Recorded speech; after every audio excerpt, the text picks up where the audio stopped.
In today's video, I'm going to teach you how to order in Amazon using buy and ship. First, we'll set up your forwarding account so Amazon can deliver to a local warehouse, and then that package can be shipped to your country. Head to the buy and ship website, click sign up, create your account, and log into your dashboard. As soon as you're in, you'll see your unique member ID and a list of warehouse addresses in places like the US, the UK, and Japan. Keep that member ID handy. You'll use it when saving your Amazon delivery address. Choose the warehouse that matches the Amazon marketplace you plan to shop from. Next, log into your preferred Amazon store, whether that's the US, UK, or JP site.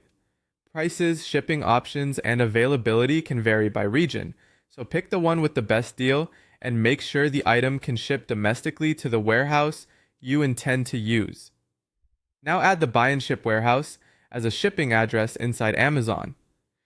Go to your account, then addresses, and click add new address. Paste the exact warehouse details from your buy and ship dashboard and include your member ID exactly where buy and ship instructs, either in the name field or in address line 2.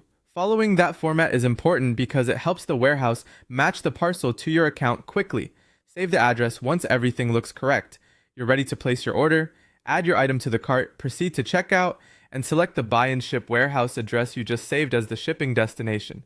Complete your payment as usual. Amazon will ship the item to that warehouse just like a normal domestic delivery.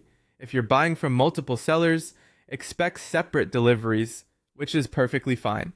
When the package arrives at the warehouse, you'll receive a notification, and the item will appear in your buy and ship dashboard.